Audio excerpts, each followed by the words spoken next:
이 시간에는 그 탐나 삼성 신화 세 번째 이야기를 하겠습니다. 양을라와 고울라의 형제 서차 다툼. 말이 조금 어려운가요? 양을라와 고울라가 서로 장자라고 주장하는 거예요. 그렇죠?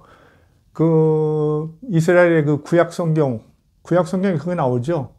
그 에서라는 사람하고 야곱이라는 그런 그 형제가 쌍둥이인데 서로 이렇게 장자를 두고 뭐 팥죽을 주고 동생이 배고파하는 형에게 팥죽을 주고 장자권을 샀다. 뭐 이런 얘기가 나오죠. 장자권이 뭔가 뭐 생각해 볼 만하겠지만 아마 이제 내가 너 형님으로 부를게 뭐 이런 게 포함되어 있겠죠. 옛날에는 그 말을 뱉는 걸 아주 중요하게 생각했기 때문에 그렇게 말로 약속하는 것도 큰 어떤 그 구속력을 갖는다고 생각하던 시대니까 그 보통 일이 아니죠. 근데 이제 그 양을라와 고울라가 실제 뭐 먼 아득한 뭐 신석 시대 말이나 뭐 청동기 시대 뭐 이런 때 살았다면 이분들이 뭐 그 내가 장자고 너는 차자다 이러고 싸웠을 것 같지는 않은데 모르겠어요. 어쩔든지 그건 모르겠는데 이것은 이제 후손들의 싸움입니다. 후손들의 싸움.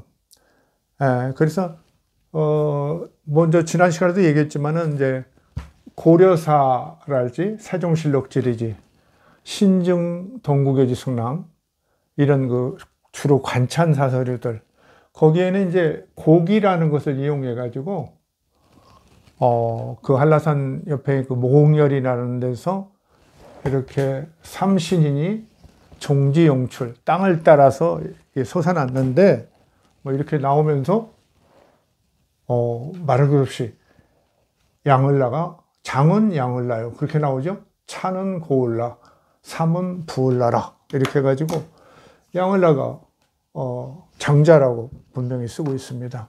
그 처음에는 이게 뭐 장자라는 뜻까지 있느냐 싶었는데 그 뒤에 좀 읽어보시면 알겠지만은 형제라는 말이 나와요. 권계 뭐 이러고 그래서 형제라는 말이 나오기 때문에 이들이 형제 관계를 이제 뒤에 후손들이 아무래도 의식해서 이렇게 양을라를 장자, 고울라를 차자, 부울라를 삼자, 셋째 아들 이렇게 이제 적었던 것 같아요.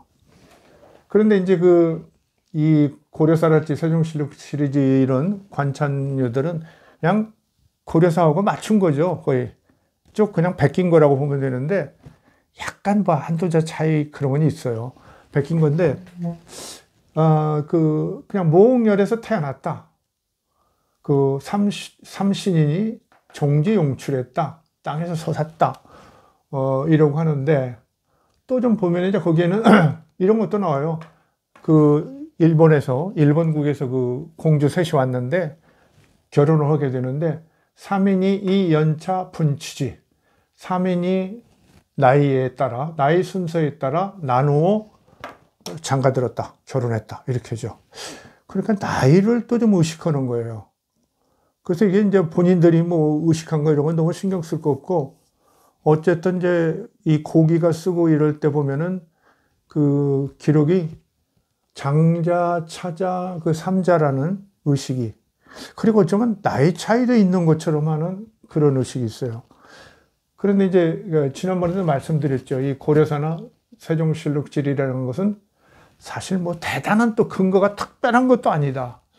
관찬서라고 해서 뭐 특별한 것이냐. 요새 뭐 우리가 그럴 수도 있는 거죠. 국사 교과서도 틀릴 수 있는 거 아니에요. 나중에 더 연구를 많이 하다 보면 그게 잘못됐네. 뭐 이럴 수 있는 거고.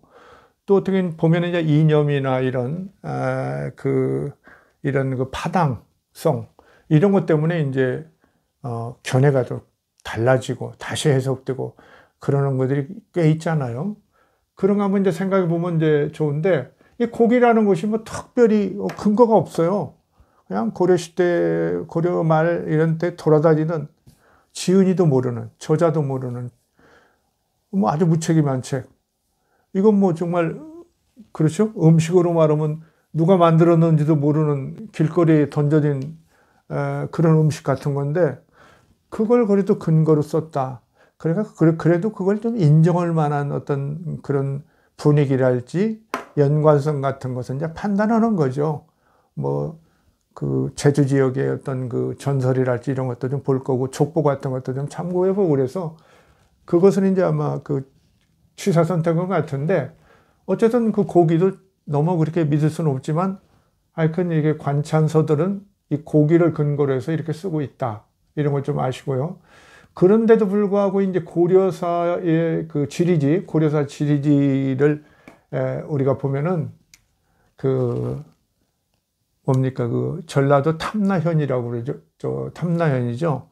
그 이렇게 그 기록을 보면은 그 사민이 이렇게 서로 이제 뭐 일본 공주하고 결혼하고 또 활을 쏴가지고 그 떨어지는 곳을 향해서 가서 1도, 2도, 3도 그래서 살았다.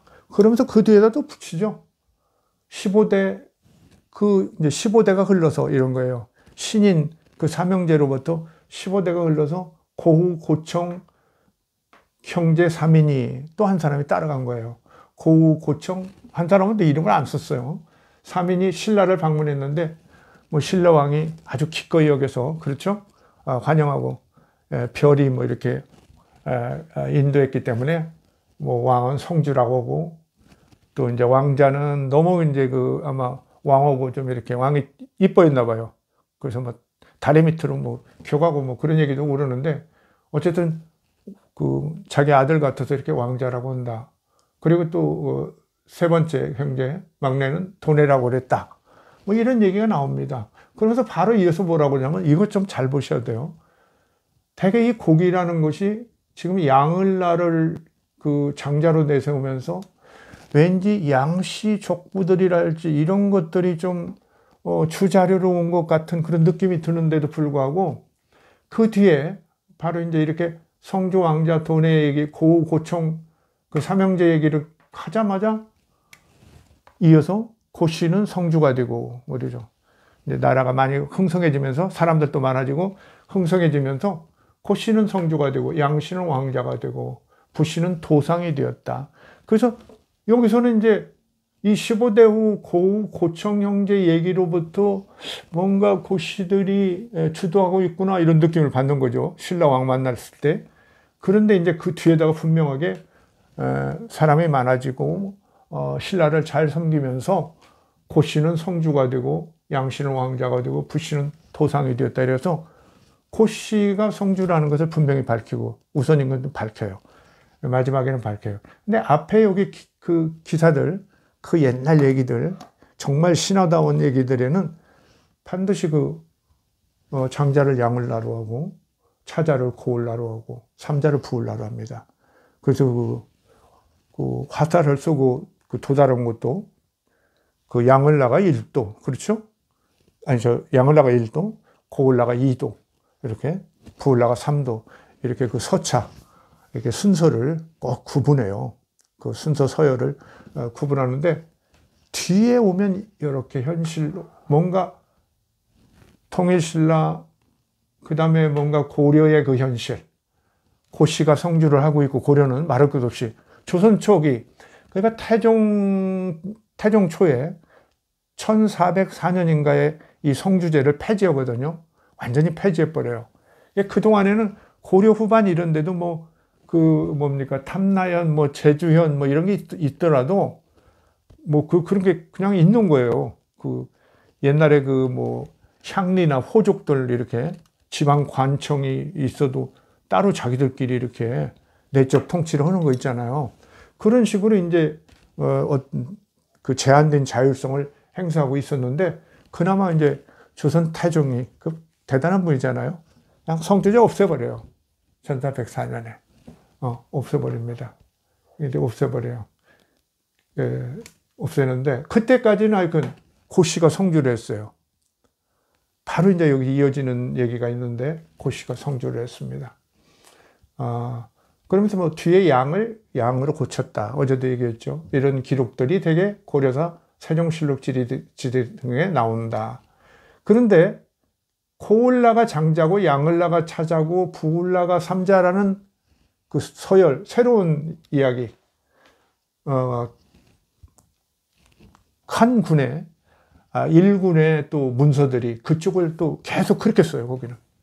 그냥 고려사나 세종실록실이 뭐 신증 동국어지 승람은 이렇게 양을라, 고을라, 부을라로 쓰는데 이쪽 영주지라는 책이 있어요.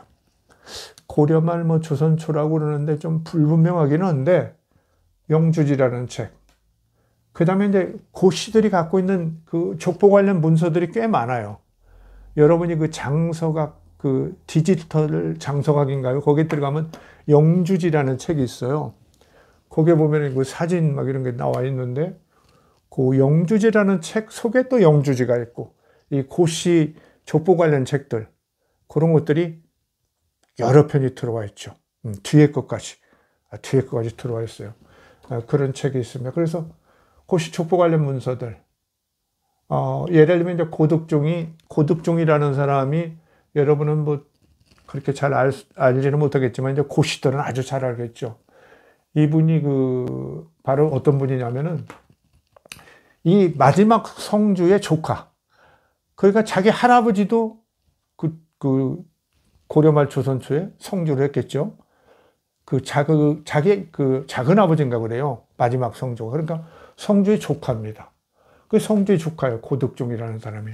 1388년인가 태어났는데 이분이 1404년에 이제 성주제가 폐지됐는데 아마 제가 기억하기로는 1414년. 그러니까 한 10년 후에 과거 을과 3등인가에 뭐 이렇게 상위에 합격을 해요. 그래서 태종 임금이 당시 전체 수석원 장원한 사람하고 그다음에 자기 아들 문제의 양녕대군 가르친 선생님하고 제주도에서 와가지고 그래도 조금 하위까지만 대과에 과거에 합격한 고득종하고 세 사람에게 술 40병씩인가 내렸다고 그래요. 그러니까 특별한 그래도 관심과 관리가 되고 있어요.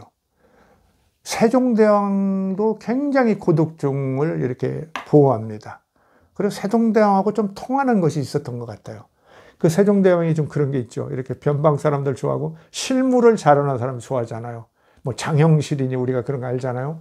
실무를 잘하고. 그런데 이제 고득종은 이렇게 탐나 고시 성주 가문이 보는데 제주도의 여러 문제를 이렇게 추스르는데도 아주 중요한 역할을 할 수 있는 사람이고 더군다나 그래도 문과적 지식이 있어서 과거 시험을 보고 들어왔기 때문에 세종대왕이 굉장히 좋아요. 그래서 뭐 그냥 그냥 밥 먹듯이 탄핵을 그 정도는 아니지만 탄핵을 아주 많이 당하는데 세종대왕이 거의 다 그냥 용서해줘요.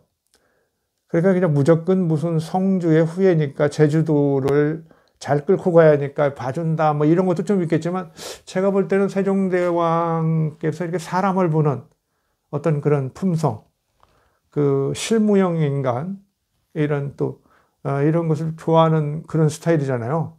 뭔가 이제 고득종에 대해서 뭔가 긍정적인 면을 보는 거예요. 사실 여러분이 고득종이라는 사람 찾아보면 아주 실무적인 일을 많이 했어요.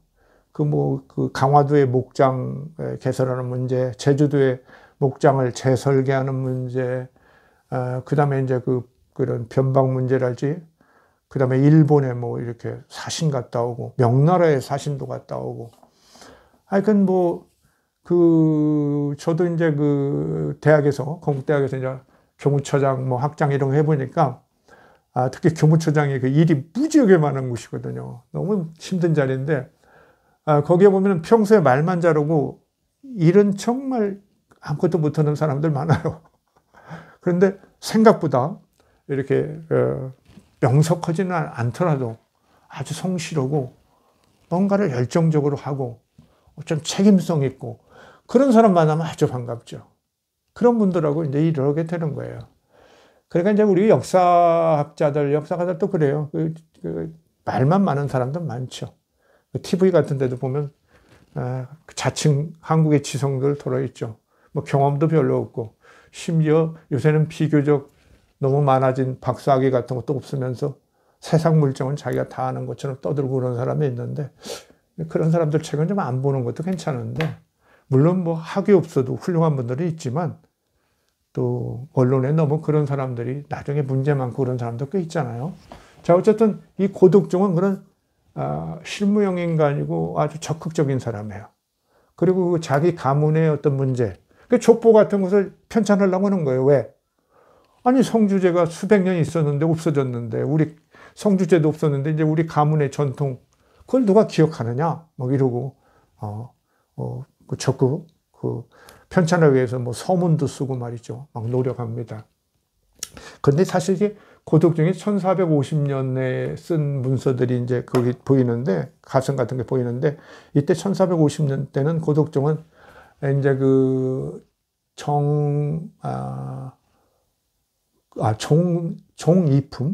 종이품 벼슬을 마지막에 하고 그러거든요. 그런데 이제 또 탄핵을 또 그 즈음에 당해가지고 그냥 관직에 안 있다가 겨우 불렀는데 또 뭔 일 맡았다가 또 그냥 대관들이 탄핵하고 그래서 물러나고 약간 그 말년에 불운한 때예요. 말년에 불운한 때. 세종대왕이 바로 이 1450년에 세종대왕이 돌아가시죠. 그러니까 세종대왕이 너무 이렇게 애호하던 사람이고 이렇게 뜻이 맞아서 같이였는데 중간에는 탄핵을 여러 번 당했는데 귀양도 가고 막 몇 년 만에 몇 년간 귀양도 가고 그러는데 막 불러오죠. 세종대왕이 좀 무리를 하다시피 막 합니다. 굉장히 적극적으로 이 사람을 애호해요. 그래서 그 의혹도 꽤 많고 어떤 성주 감으로서의 자부심도 있었던 거죠. 근데 이런 하여튼 문서들이 고독종하고 관계된 문서들이 꽤 있고 그 후예들도 써놓은 게 있고 그런데 그 다음에 여기 남한박물이라고 있는데 그 우리가 더러 뭐 좀 이렇게 조금 신비한 사람 왕족인데 조선 그 왕실 출신인데 이 형상인가요? 이게 제주 목사로서 아주 적극적으로 가서 뭔가 문물을 다 조사하고 그래서 남한박물이라는 책을 지금도 전하고 있는 걸로 알고 있는데 거기 써 있는데 이런 분들은 이쪽에는 고을라, 양을라, 부을라의 순으를 꼭 적고 있어요.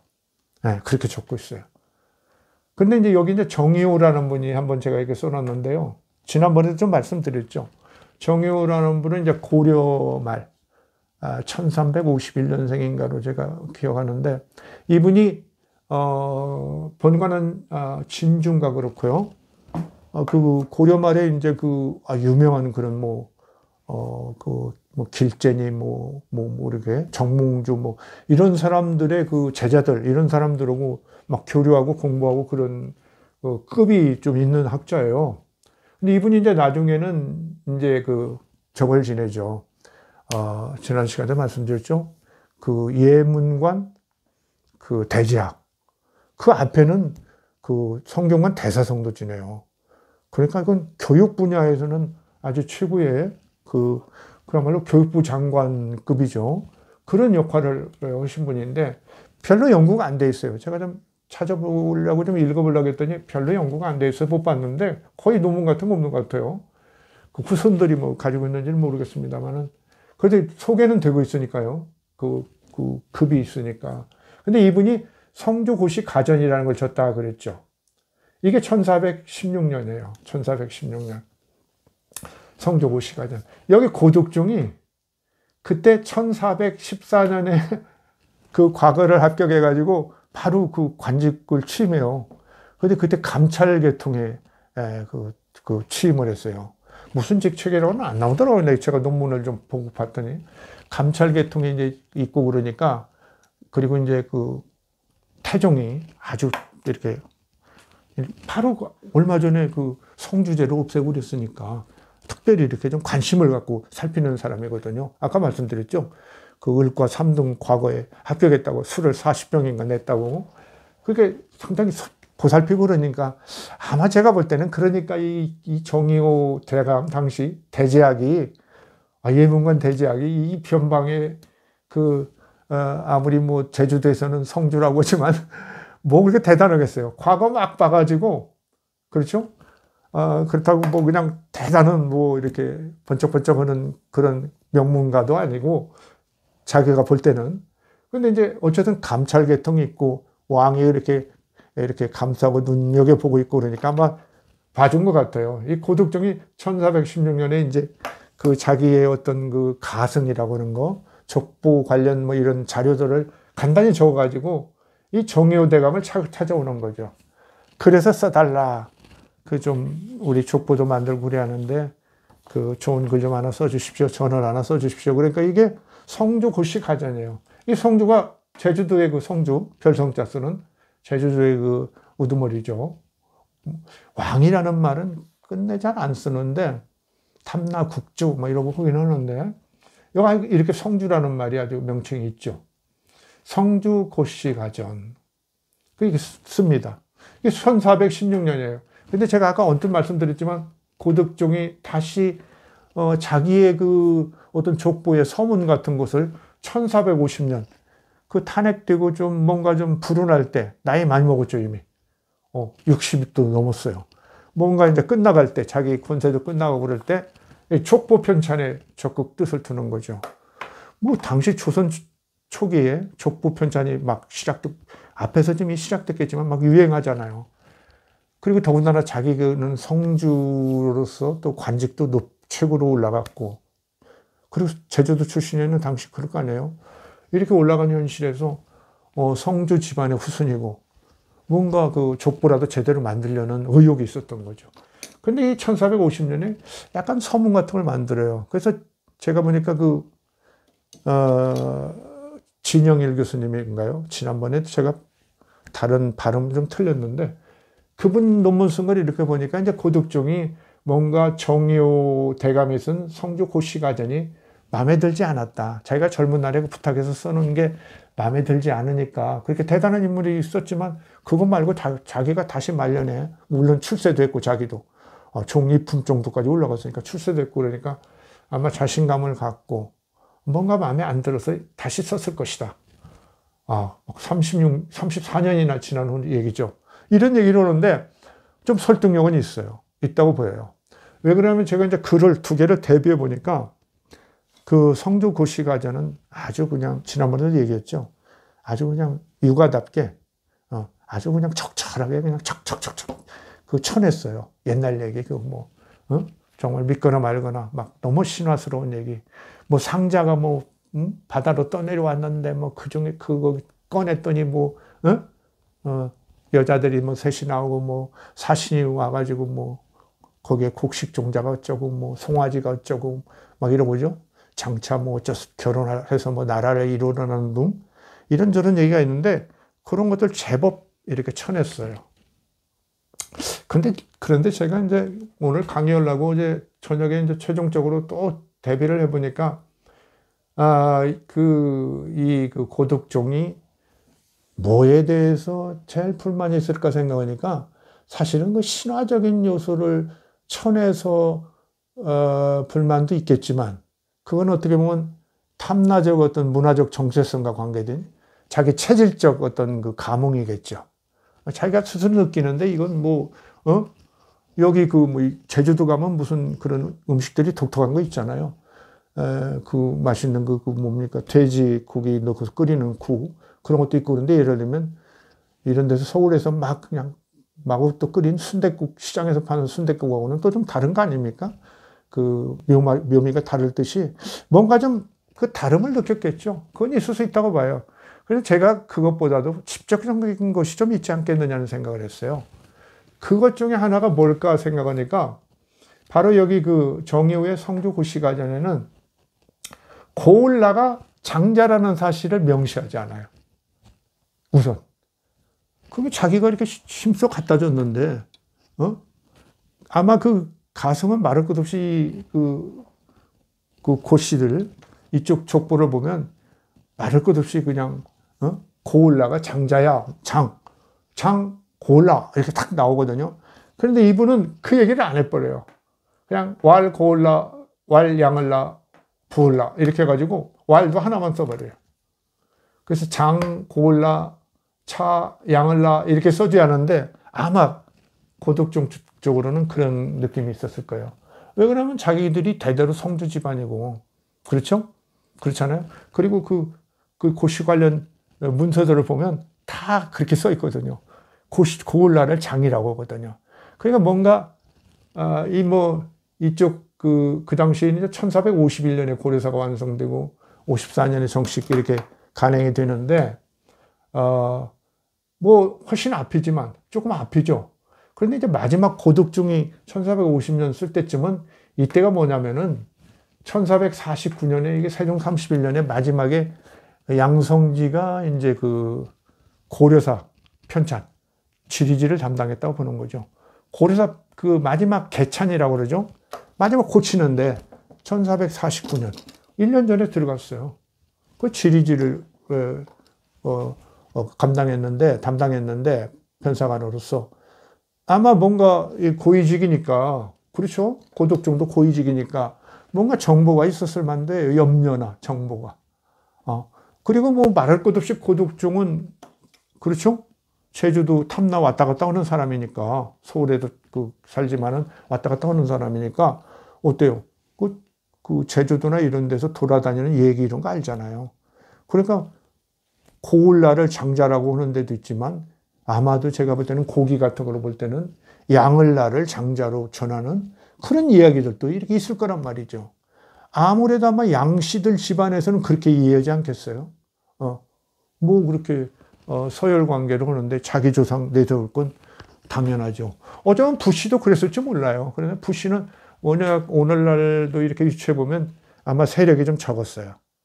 그러니까 부씨는 다투지 않는데, 어쨌든 양을라와 고을라가 서로 장자라는 그런 주장들, 이것이 이제 좀 있고 맞서고 그러니까 이렇게 고독중이 적극 이랬는데, 제가 볼 때는 이 1416년에 자기가 젊은 나이에 이렇게 참 최고로 잘 나가던 이런 정효대감을 만나서, 대제학을 만나서 받은 성조구시 가전이, 이건 이제 동문선에 있죠. 지금 동문선에 성조구시 가전에, 유감스럽게도 이 양반이 그냥 자기의 전통적인 그런 것들을 조금 이렇게 좀 쳐내더니, 그냥 할아버지 그 순서를 왈, 고을라, 양을라, 부을라, 물론 고을라를 앞에 써줘서 고맙긴 하지만, 뭔가 장, 고을라, 차, 양을라, 자기가 맞춘 문서는 그랬을 것 같아요. 왜 그러냐면 이 고시계통은 다 그러니까, 영주지도 그렇고.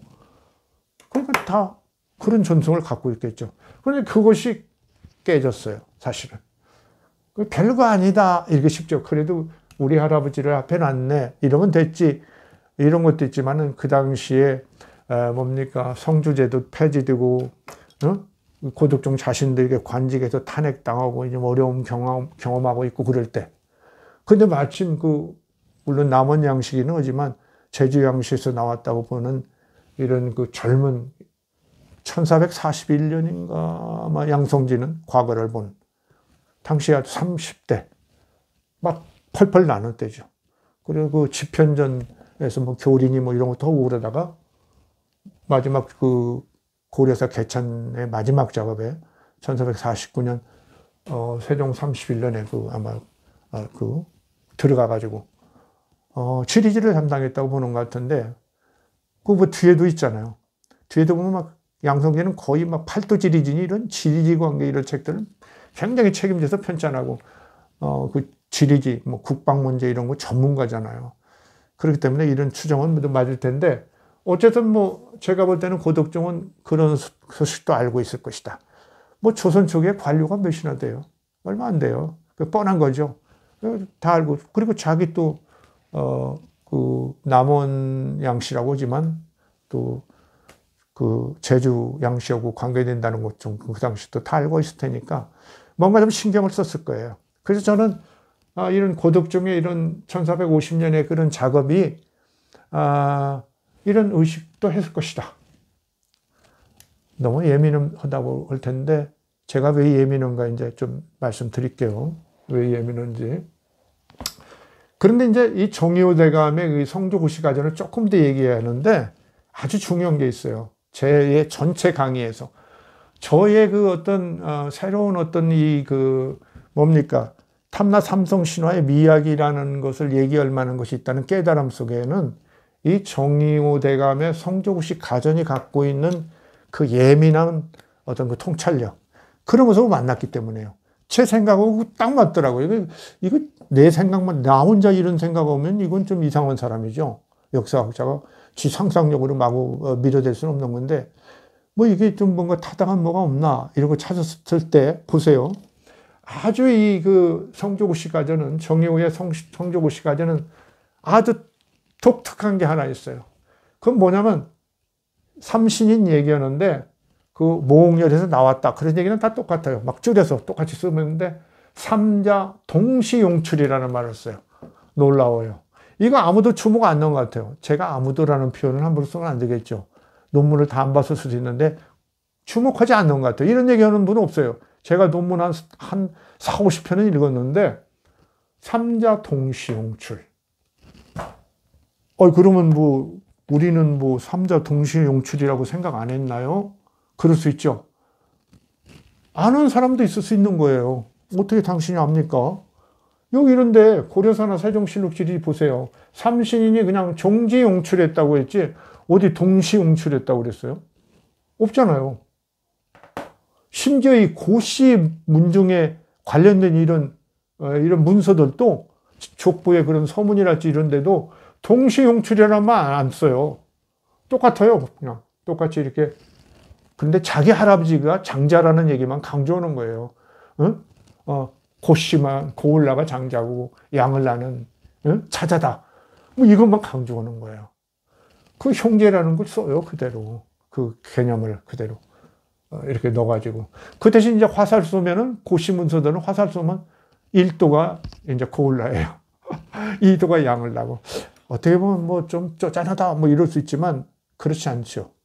역사라는 건 그 나름의 그 조상의 그런 거고, 그러니까 신성하라는 거라는 생각도 있는 거고, 더군다나 이제 고려 후기 조선 초에 이제 그 제주도의 그런 전통적인 이런 세력자들이 이제 그 조선에 완전히 편제되고 자기의 그 독자성, 정체성이 막 소실되는 때 아니에요. 그게 예민한 거예요. 그리고 이제 두 가문의 어떤 지금도 인구수가 꽤 많으신데 양쪽은 고씨나 양씨 어떤 그 경쟁의 심리 같은 거 이렇게 막 발동하고 있는 거죠. 그렇죠? 그런데 보세요. 어쨌든 이 고씨들은 그건 고을라가 장자고 양을라가 차자고 이렇게 부을라가 삼자다 이렇게 쓰고 있으면서 그러나 삼자 동시용출이라는 말은 안 써요. 이 문서들에도 없습니다. 그런 거 분석들 좀 정확히 하셔야 하는데 이게 고대사 하는 사람들 제가 고대사 했잖아요. 자료가 없기 때문에 그냥 정말로 막 이잡듯 저희는 자료를 봅니다. 저는 딱 보니까 이 삼자 동시용출 이거 뭐야 이렇게 된 거죠. 물론 그냥 생각해봐도 이 앞에도 삼신인 그 종지용출 여기도 동시에 나왔다는 얘기인가 이런 생각할 수도 있죠. 근데 뒤를 이렇게 읽어보면 뭐 나이 차이에 따라서 결혼했다는 동, 장자, 차자, 삼자, 1도, 2도, 3도 이런 거 나눈 거면 그게 아니라 거기는 하나, 둘, 셋 이렇게 나왔다는 생각을 갖고 있었구나 이렇게 하는 거예요. 그런데 이제 하나 더 좀 재밌는 거 보세요. 모홍열이 어떻게 생겼다 이런 얘기는 이 양을라를 내세우는 고려사나 세종실록 지리지 이 고기에는 모홍열이 어떻게 생겼다 그런 얘기 없어요. 그냥 그 모홍열에서 나왔다 그렇게만 나와요. 그러니까 지금 뒤돌아보면 이런 거예요. 모홍열에서 한 번에 셋이 나왔다는 얘기가 아니라 모홍열에서 먼저 양을라가 나오고 뭐 10달 있다가 또 저거 뭡니까 그 고을라가 나오고 또 한 얼마 있다가 또 부을라가 나오고 이런 생각을 했을 수도 있다는 거예요. 구멍이 하나인지 몇 개인지 세 개인지 그런 의식은 없어요. 그냥 모홍열이에요. 그리고 형제 어쨌든 장씨가 앞이다.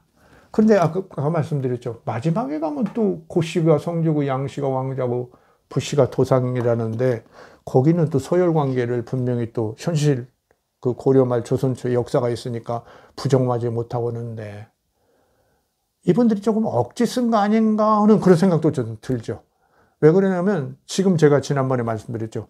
이게 성씨라는 것이 이분들은 원래부터 막 저 원시 사이부터 있었다고 지금 이렇게 가정하고 하는 얘기니까 양을라가 제일 형님이다 막 이렇게 얘기하지만은 어때요? 장자다 얘기하지만 사실 이제 우리 역사적 감각으로 보면 이제 고려 중기 아마 그 11세기 그 중기의 앞부분, 아마 문종가 앞에 정종, 문종 뭐 이런 때, 문종 때 뭐 이런 때가 아마 될 것 같은데, 그 11세기 그 중기라고 생각해 보세요. 중엽이라고. 그때 이미 뭐 성주는 그죠? 고씨가 대대로 오고 있고, 양씨가 아마 왕자나 이렇게 하고 있고, 부씨는 이제 이런 도상이나 뭐 이런 걸 그 우두머리를 그렇게 부르고 있을 텐데, 그런 상태에서 양을라를 장자라고 했을까? 이런 생각을 해보면 조금 갸웃거린단 말이죠. 그렇죠? 고려 중엽의 성씨 체제를 갖추면서, 아니 그 성주 고씨들이 마음이 좋기로 얼마나 그 하예와 같았으면, 저 원시 사이 누가 보지도 않은 거, 정말 누가 봤어요? 그걸 누가 알겠어요? 저 원시 사이 그랬다더라 그러는데, 아유 그래도 참 양씨가 양을라가 제일 장자죠. 이렇게 인정했을까? 이런 생각을 해보는 거예요. 아마 아무리 그 삼성씨를 특별하게 기획했다는 거 말씀드렸죠. 얼마나 기가 막혀요. 고씨는 그 당시에 좀 널리 쓰이고 그러니까 그냥 적당히 고구려 고씨 성씨 딱 갖다 놓고, 어떤 분이 댓글에 정리를 잘 해놨어요. 그 다음에는 뭡니까? 그 백제나 신라의 성씨는 그대로 갖다 놓으면 눈치채게 생겼으니까 붙자만 딱 따다가, 그렇죠? 그 다음에 김씨들은 뭐 또 그냥 갖다 쓸 수 없으니까, 아니 그 뭡니까? 소속 부명 양부 사량부의 양자를 딱 따다가, 야 기가 막히게 만들었죠. 근데 양자도 옛날 걸 또 갖다 썼어요. 그 신라사를 경험했으니까 양에서 량으로 바뀌는 걸 알았단 말이에요. 그러니까 저 원시사 위에는 마땅히 좋을 양자를 써야겠다, 이렇게까지 생각했던 거예요. 아니 뭐 11세기에 그 탐나의 그 지성들이 그 정도까지 도달했을까요? 무시하지 마십시오. 공부만 많이 해야 되는 것도 아니에요. 그리고 그 당시에 고유라는 사람이 바로 그때 과거를 보고, 그렇죠? 빈공과로부터 시작하지만 결국 과거를 보고 고려에 들어가서 우복양가까지 그 삼품입니까? 아주 높은 관직까지 가고, 그 아들은 막 이품관직까지 올라오고 그래요. 그러니까 그렇게 가볍게 볼 일이 아닙니다. 당시에 그 탐나의 지성이 가볍게 볼 거 아니에요.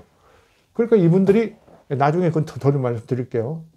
어쨌든 이 정의호는 삼자 동시용출하고, 여기다 장차 삼자라는 말도 빼버리고 이랬는데, 아니 그건 대단하다. 뭔가 좀 다른 얘기를 하고 있는 거 아니냐. 앞에 심지어 이제 그 고시들 문서들도 다 그대로 얘기하는데 왜 이렇게 얘기하느냐.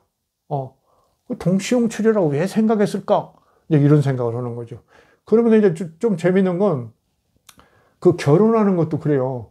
요 앞에들은 이 뭐 양을라를 내세웠건 고을라를 내세웠건, 이 앞에 그런 그 사료들은 다 연차, 세차, 나이에 따라서 나누어서 결혼했다. 일본에서 공주가, 병랑국에서 공주가 왔는데 그 나이 따라서, 이쪽도 장차 삼자가 있으니까 이쪽도 나이 따라서, 그러니까 제일 큰 형님이 그쪽 큰 딸하고, 이렇게 둘째는 둘째하고 막내는 막내하고 이렇게 결혼했다는 거예요.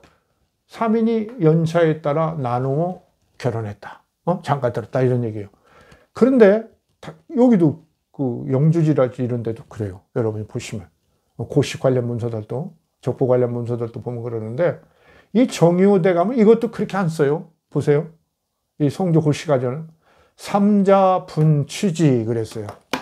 이 양반이 너무 그렇게 그 유학자답게, 조선 초기에 그런 유학자, 성리학자답게 그냥 요란한 거 이런 거 싫어하니까 그냥 삼자 분취지 딱 줄였다, 이렇게도 볼 수 있지만, 이분이 일관되게 지금 얘기하는 것이 있는 것 같다는 거예요.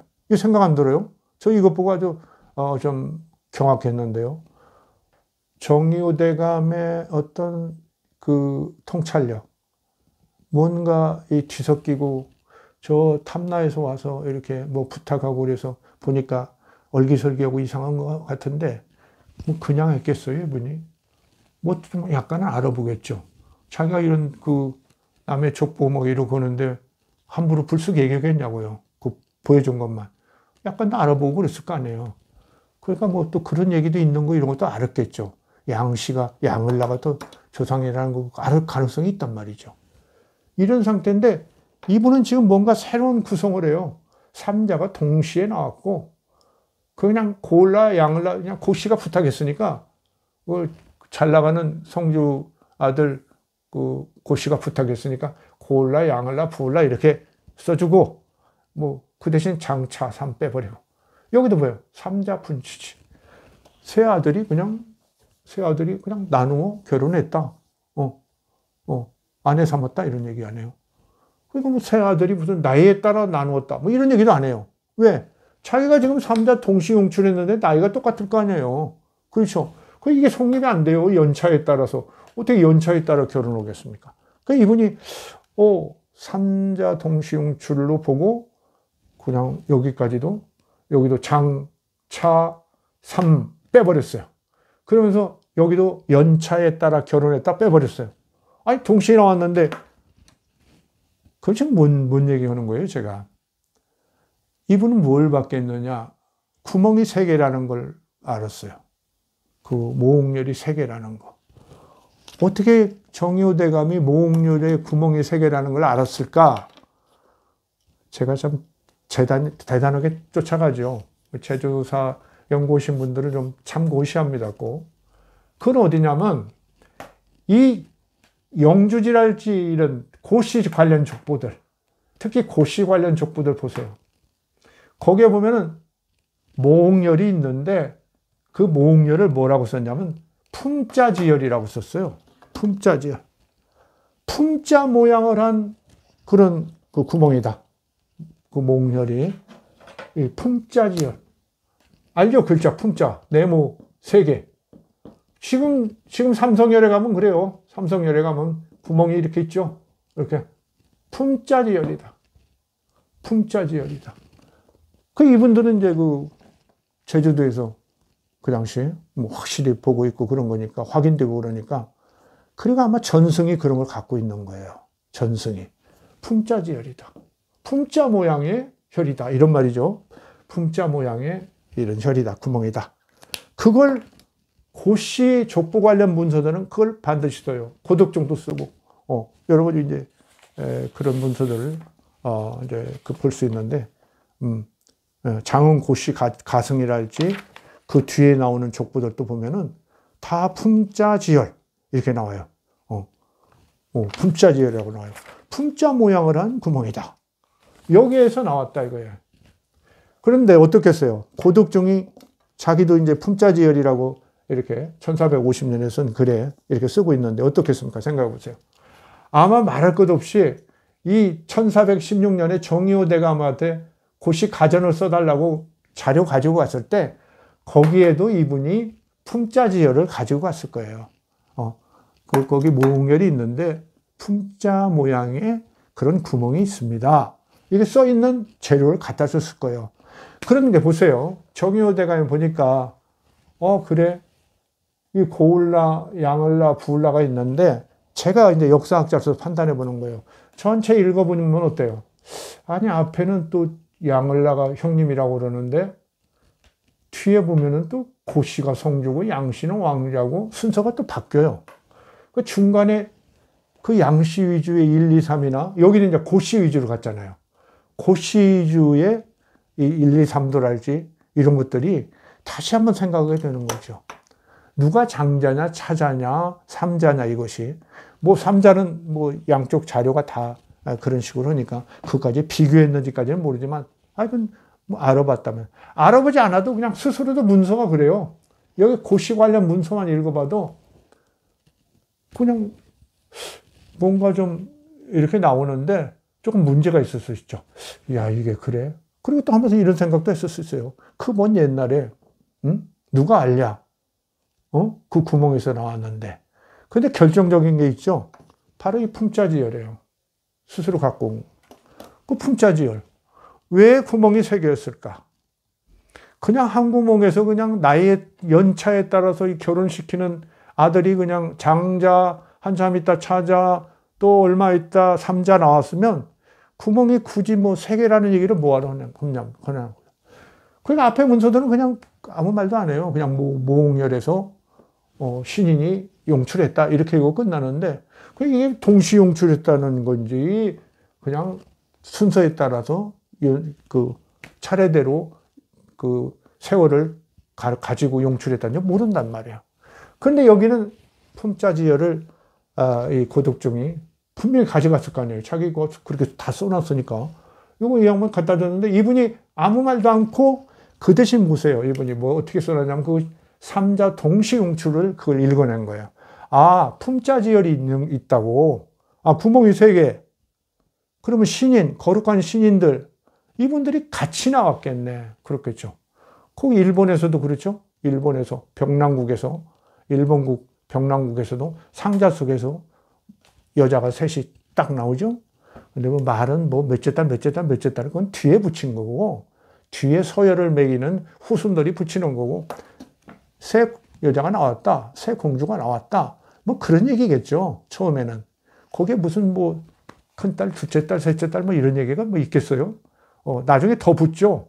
뭐 앞에 딸들은 다른 나라에 시집 보내고 요 뒤에 남은 세 딸을 보냈다 이러고 있는데, 그건 이야기가 발전해서 그런 거예요. 그 설화라는 건 이제 구전하고 막 이러니까 뭐 발전하는 거 아닙니까? 어쨌든 제가 볼 때는 정유대감은 이 품자지열 이걸 보고 그 신인들이고 하늘에서 신인 그 사람을 낼 때 한 번에 그 세 구멍이니까 동시에 이렇게 내셨구나. 그 흔적이 이렇게 품자지열이구나. 이 사람들이 그건 모르는구나. 이게 삼신이 종지용출이라는 것이 동시용출로 설명할 수 있잖아요. 한자 자체가. 그러니까 이걸 확신을 가졌던 거예요. 그러면서 삼자 동시용출이다. 이러면서 고을라, 양을라, 부을라도 장, 차, 삼 이걸 빼버린 거죠. 그리고 여기도 삼자 분치지. 연차에 따라서 뭐 결혼했다 이런 얘기 안 해버린단 말이죠. 그런 표는 거예요. 그런 표네요. 저 먼 옛날 새 구멍에서 신인이 동시에 나왔구나. 그렇게 세월이 지나서 이렇게 그 형세가 이렇게 해서 고시 집안이 우세해지면서 고시들이 이렇게 성주가 되고 왕자가 되고 양씨가 왕자가 되고 부씨는 도상이 됐구나. 이런 것들을 자연스럽게 읽어낼 수 있는 거죠. 그 유교의 어떤 합리성이 사실은 이걸 좀 읽어낸 거예요. 그래서 저는 요 품자지열을 주자료로 해서 삼자 동시용출을 읽어낸 이 정유대감의 어떤 감각이야말로 정말 대단한 그 통찰력이다. 이런 생각을 하는 거예요. 그러면서 그것이 사실은 이 품자지열이라는 것이 그런 생각을 했습니다. 그 모홍열 먼 옛날부터 물론 있었겠지만 이게 모홍열이 이제 구체적으로 문제되는 것은 어때요? 고씨, 양씨, 부씨의 성씨가 사용되기 시작하는. 그게 11세기잖아요. 그때 자기들이 이제 그 탐나 지역의 그 유력자들이 성씨를 이제 설정하면서 고려하고 왔다 갔다 하면서 이제 처음에 고씨들은 많이 쓰기 시작해요. 근데 양씨나 부씨들은 별로 사용을 안 하는데 어쨌든 이렇게 자기들의 어떤 정체성을 남기기 위해서 그 성씨들이 과거에 그런 삼국시대부터 역사를 그 경영했던 그것들을 이렇게 그 집약해가지고, 그렇죠? 반영해서 삼성시 설화를 만드는 데 있어서 그것을 꼭 뭐 누가 먼저냐, 앞이냐, 뒤냐, 뭐 이런 걸 따진 게 아니고, 제가 볼 때는 그렇게 품자, 모홍열의 3개의 구멍, 실제 있었을지, 저는 없었을 것 같은 생각도 들어요. 그런데 3개로 만들 뭔가 여진이 있었겠죠. 아마 그때 성씨를 이렇게 기획하면서 고씨, 양씨, 부씨 이렇게 확정하면서 그 모홍열도 이분들이 좀 단장을 했을 수가 있어요. 그 당신들이 성주고, 그렇죠? 왕자고 도상인데 그거 못하겠어요. 거기 좀 거룩하게 좀 놓자. 그래서 이게 그 모양이 후손들은 품자지열로 그걸 확실히 보고 있는 거예요. 지금도 있죠. 지금도 있잖아요. 가면 구멍 3개가 확실히 있잖아요. 그 품자지열로 이분들이 읽어냈던 거예요. 그래서 저는 약간은 손댔을 것이다. 손 안 댔겠어요? 여러분 한번 생각해 보세요. 여러분이 뭐 집에 어때요? 전원주택 같은 데 사시는 분들은 그렇죠? 뒤에 쫄쫄쫄쫄 물이 내려오면 어때요? 그냥 뭐 지저분한 거 걸려있고 이런 거 막 계속 먹습니까? 가보면 뭐 돌도 놓고 뭐 이쁘게 좀 해놓죠. 어떤 분은 뭐 쇠맨이나 이런 거 잘 해가지고, 아니면 좋은 뭐 그런 그릇들 이런 거 해가지고 깨끗하고 멋있게 받아놓을 거 아니에요. 그런데 그 자기 조상들이 나왔다는 구멍인데 그냥 되는 대로 막 그 풀도 어울려지고 막 그냥 진창처럼 돼 있더라도 그냥 두고 그렇게 했을까요? 품자지열로 이렇게 조선 초기에 이야기 될 때는 이미 고려시대에 그 성씨가 기획되고 실현될 때 저는 모양을 갖췄을 것이다. 구멍 자체를 나름대로 최소한의 어떤 많이 손은 안 되겠죠. 그 이스라엘이나 뭐 다른 나라도 그렇죠. 성스러운 곳은 많이 손 안 되는 그런 것도 있죠. 그 최소한의 뭐를 해서 그야말로 품자지열을 만들어 놨고 그것을 그 자료를 정의호 대감한테 갖다 줬는데 정의호 대감이 그런 얘기도 않는 거예요. 품자지열도. 자기가 볼 때는 확실한 건데 이런 것도 얘기 않고 고독종이 볼 때 불만일 수가 있단 말이죠. 품자지열 얘기도 않고 더군다나 삼자 동시용출이라고 해서 고을라를 앞에 써주긴 했는데 장자라고 분명히 안 해주고 말이지. 이게 뭐 그냥 그때는 워낙 그분이 높은 분이니까 말도 못하고 받아줬는데 이렇게 되는 거죠. 이거 그냥 못 시켰네. 이게 말이 되나? 우리 그 가전이 있고 그런 건데 우리 또 집안에 품위가 있고. 이래서 이게 이제 고득종이 이 1450년에 자기가 그 서문 같은 걸 다시 쓰고 그것들이 전해지는 거예요. 그럼 뭐냐 지금 당신 그럼 뭔 얘기거냐? 저는 정의호 대감의 삼자 동시용출 이것이 그래서 고을라, 양을라, 부을라가 이렇게 무슨 장, 차, 서로 가는 삼자로 가는 게 아니라 그렇죠? 장, 차, 삼자로 가는 게 아니라 고을라, 양을라, 부을라 이렇게 중점으로 나란히 병렬로 가는 것이 정의호 대감이 그걸 저는 의식했다고 봐요. 왜냐하면 삼자 동시용출이니까. 그렇죠? 뭐 이분들이 뭐 그때 왕인 것도 아니고 처음에 그 뭐 벌거숭이 아기가 튀어나왔는데 어때요? 그분들을 동시에 나왔는데 나란히 이렇게 병렬로 온 거예요. 고을라, 양을라, 부을라. 양을라, 고을라, 부을라 하면 어때요? 부을라, 고을라, 양을라 하면 어떠냐 말이야. 정의호 대감은 그렇게 보는 거예요. 그 아기들 나올 때는 셋이 똑같이 나왔으니까 차서가 없는 거다 이런 거예요. 알겠죠? 연차도 없는 거다. 이렇게 판단하신 거예요. 그 삼자 그냥 분치지. 이렇게 썼어요. 그 놀라운 판단이에요.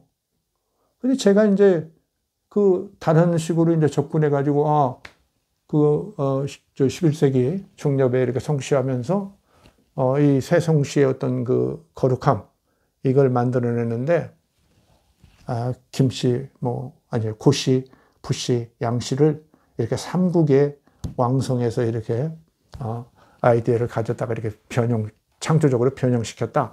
이런 것을 생각해 볼 때 어때요? 이 고려 중기의 그 새 성씨들, 성주나 뭐 이런 왕자, 도상 이런 분들이 모여가지고 얼마나 머리를 맞댔겠어요. 얼마나 머리를 맞댔겠어요. 그랬을 거란 말이죠. 맞대고 그 다음에는 이제 우리가 나라가 이렇게 없어지더라도 우리 후손들이 이렇게 해야 하는데 그 모홍열의 유적 이거 잘 좀 모양을 좀 같이 하고 그 약간 톤됐을 가능성이 있단 말이죠. 그러면서 품자지열을 형성해 놓고 그 여기 나왔단 말이에요. 근데 고득종이 볼 때는 그 중요한 건데 빼버렸어. 근데 고득종은 품자지열에서 동시용출을 읽어내지 못하고 그냥 자기들이 성주 집안이니까 자기 할아버지가 장자 아닌 거 크게 섭섭한 거죠. 근데 이 정의호 대감은 제가 볼 때는 그 대제학다워요. 대제학다워요. 성리학하신 분이 옳고 그름을 나름 굉장히 가리잖아요. 대제학다워요. 그래서 그거 읽어낸 거예요. 그런데도 이제 고독종이라는 그 탐나 성주의 후손이 젊은 이렇게 관료가 가져왔는데 남의 가문거 얘기하는데 어떻게 했어요? 뭐 고을라 먼저 써줬겠죠. 그리고 또 그게 상식이에요. 왜냐면 성주 집안이고 양씨는 왕자 집안이고 부씨는 도상인데 그 우두머리가 그런데 세력이 그런데 당연히 이렇게 그러니까 여러 가지를 적절하게 한 거죠. 그러나 이제 아무리 적절해도 그것을 부탁한 고독종의 입장에서는 이제 아주 부적절한 거죠. 그렇죠? 우리 할아버지 고울라가 장이고 어떻게 삼자 동시용출이냐? 우리 할아버지가 먼저 나왔지 이렇게 생각할 수도 있는 거예요. 그렇죠? 왜 그러냐면 연차 뭐 이런 거 다 나오니까 나이 차이에 따라서 결혼했다 이런 건 똑같이 나오니까 자기들도 그런 구전을 갖고 있단 말이죠. 그 막 뒤섞이고 막 그러면서 얘기가 바뀌고 그러면서 그러겠죠. 뭐 생각해 보세요. 세 형제가 있었는데 나이 차이가 있다 생각하는 것이 상식적이죠. 보통. 거기서 이야기가 발전하는 거죠. 뒤에. 그러나 이분은 그렇게 본 거 아니에요. 품자지열이 있고 신인들이 내려오셨다. 아마 한날 거룩한 어떤 분위기에서 한 번에 나오셨을 것이다. 이런 생각하실 수 있죠. 당연하게. 그렇죠? 이 거룩함이라는 것이 뭐 그냥 뿅 하고 한 번 오고 뭐 얼마 있다가 또 뿅 하고 또 한 번 하고 뿅 하고 그런 식은 잘 없잖아요. 한 번에 그냥 이렇게 나왔을 것이다. 물론 다른 나라에도 좀 약간 있어요. 저쪽 중국 쪽에 묘족 같은데 이런 데도 두 구멍에서 나오는 그런 이야기가 있거든요. 후한서에 두 구멍에서 나오는데 그런데 이제 5 성씨가 있는데 한 성씨만 한쪽에서 나오고 그 왕성이 돼요. 나중에. 나머지 4성씨의 그 조상들은 한쪽 구멍에서 4명이 이렇게 나왔다고 그래요. 그 차별을 두죠. 근데 이건 그거 아니라니까요. 세 신인이 있는데 구멍이 3개예요. 아주 그냥 신성한 거 하나하나씩 다 갖고 있는 거예요. 남이 태어난 구멍에서 나온 거 아니에요. 아시겠죠? 근데 놀랍게도 요새 전에 얘기했죠. 고려가 아니라 조선 정조 때 이제 고시들이 굉장히 항의하고 시끄러웠다. 정조까지 나서고 막 제주 목사가 고생 많이 하고 그랬는데 어떻게 끝나나? 거기까지는 제가 시간 없어서 다 못 뒤져봤습니다만은 아는 분들은 아시겠죠. 왜 우리 할아버지가 둘째냐 이거지. 양을라가. 고울라가. 왜 양을라가 첫째냐 이거야. 막 그래서 일이 벌어졌죠. 근데 자기들도 가정은 또 있으니까 족보랑. 이거 보면 분명히 우리 할아버지가 그리고 또 그 성주고 그쪽은 왕자고 그런데 왜 우리 할아버지 순서가 양을라보다 뒤냐? 막 이러고 난리 났었죠. 그리고 한 몇십 년 전에 현대에 와서도 양쪽하고 좀 약간 양씨하고 고씨하고 좀 잠깐 안 좋을 때가 있었죠. 그런 소문 제가 듣고 그랬는데 요새는 아주 화합을 잘 하신다고 그래요. 제사 지낼 때, 그렇죠? 초원관 이런 거, 재관, 번가로 하시고 아주 제대로 돌아간 거예요. 이제 제대로. 아주 훌륭한 조상의 훌륭한 후손들이에요. 제대로 돌아간 거예요. 그러니까 이제 제가 이렇게 시원하게 좀 말씀드렸으니까 고씨, 양씨, 부씨들 그냥 자기 할아버지 내세우고 싶으면 앞에 내세우세요. 예, 내세워도 좋습니다. 상관없는데 그게 내세운다는 것이 옛날 어른들의 뜻하고는 맞지 않다는 거. 그건 분명히 아셔야 하는 거예요. 서로 양보하고 막 이런 것이 아름다운 거지. 이분들은 이제 그 11세기의 이 어른들은 자기들이 높낮이가 좀 있지만 과거에 다 그런 그 탐나국을 운영할 때 같이 연합해서 그렇죠? 고구려 백제 신라하고 이렇게 교육하고 외교하고 방어하고 이런 것들을 공동의 공적을 인정해가지고 그렇게 삼성열의 삼신인으로서 성씨를 이렇게 만들어냈는데 거기에 장자, 차자, 삼자 그런 얘기 그분들 생각 안 했단 말이죠. 제가 볼 때는 생각 안 했어요. 그러니까 그분들이 높은 어른들이에요. 높은 어른들이에요. 그죠? 생각이 깊어요.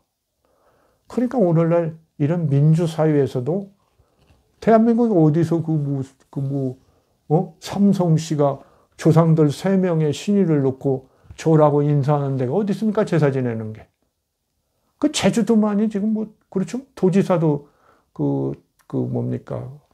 12월 달에 드리는 큰 제사에는 도지사가 와서 제사를 지내고 꼼짝 못해요. 남의 조상제사에 도지사가 와서 꼼짝 못하고.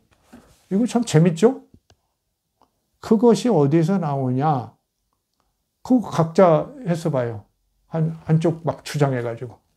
결국 이제 싸우다가 어떻게 되겠어요? 지 할아버지 신이 갖고 각자 가는 거죠. 그러면 그냥 대한민국의 많은 그냥 그렇고 그런 가문들처럼 되는 거죠. 제주가 좀 아름답게 그런 전통을 갖고 있어요. 제가 그래서 미학이라는 말을 쓰는 겁니다. 나중에 또 정리를 하겠지만은 여러분이 이걸 좀 의미 있게 보여야 돼요. 의미 있게 보여야 합니다. 그래서 이 전체 그 성격으로 보면은 정의호 대감의 이런 성교부시 가전의 인식이 당시로서는 아주 뛰어난 것이고, 그동안에 많은 세파 속에서의 어떤 그 변화랄지, 혼탁함, 이런 것을 걷어내는 탁견이었다. 저는 그렇게 봐요. 탁견이었다. 고덕종도 그거 다 이해 못했어요. 고덕종 대감의 후손이 많으실 텐데, 뭐 섭섭을 걸 거 없습니다. 그 앞에 조상들의 훌륭함을 제가 말씀드리는 거니까요. 그래서 삼자는 동시 용출로 보는 거. 그게 풍자지열의 의미란 말이지. 한번 생각해 보세요. 뭐하러 이렇게 나이 차이가 있는데 구멍을 3개를 해놨겠어요? 아니, 그건 옛날에 진짜 그랬으니까. 진짜 그랬어요? 그렇게 믿어요? 저 옛날에 그 땅속에서 3분이 그렇게 막 한 방에 솟아나온 거 진짜 믿는 거예요? 그건 후대의 어떤 필요성에 의해서, 그렇죠? 이야기가 만들어진 거죠. 그러니까 1차 아마 탐나국 시절에 더 오래겠죠. 삼국시대나 뭐 이런 해당될 때, 이런 때 이제 설화가 한번 발생했을 것이고, 신화가. 그 다음에 이렇게 제가 볼 때는 아무래도 이제 성주제, 이런 것들이 구체화되면서, 또 뭔가 좀 끼어들고, 그러다가 이제 마지막에는 먼저 말씀드렸죠. 이 삼성시 체제를 만들어서 이제 우리는 탐나는 망해가지만, 쓰러져 가지만, 우리가 거룩한 이런 분들 조상을 가지고 있는 훌륭한 그런 그 나라였다는 거. 우리 후손들도 그런 훌륭한 사람의 후손이라는 걸 남기자. 이러면서 이제 삼성시 체제를 기획할 때, 고려 중엽이겠죠. 그때 이제 최종적으로 고씨, 뭐 이렇게 양씨, 부씨를 넣습니다. 넣었다고 보입니다. 그게 제가 정리하는 거예요. 자, 그 순서는 그러니까 싸울 일이 없다. 이렇게 이제 제가 결론을 내리네요. 싸우지 마시고 지금처럼 그렇게 서로 이제 양해하시고. 그렇기 때문에 아름다운 거예요. 이게 대한민국에서 제가 지금 70 넘은 학자인데 저 바빠요. 사실 저 공부하고 싶은 분야가 참 나이 먹을수록 자꾸 많아지니 이게 참 큰일인데 눈은 침침해지고 좀 그렇습니다. 그러나 한번 생각해 보세요. 이게 제가 생각해 볼수록 이게 얼마나 참 멋진 일이냐 말이야. 지금 이 계명천지에 지 조상 제사도 안 지내고, 그죠? 오늘 추석날인데 지 조상이 누군가도 생각하고 이러는데 제주도에서만 그냥 봄, 가을에 제사 지내지. 세성씨가. 또 한 번은 12월 10일인가요? 그때는 도지사까지 와가지고 그냥 다들 꼼짝 못하고 절하고 술 흘리고. 이런 거 참 아름답잖아요. 과거라는 것이 이렇게 사라져가는 게 아니에요. 역사를 그래서 하는 거예요. 과거라는 건 이렇게 있는 거예요. 살아서. 오늘날에도 감동을 주잖아요. 자, 여기까지 마치겠습니다. 감사합니다.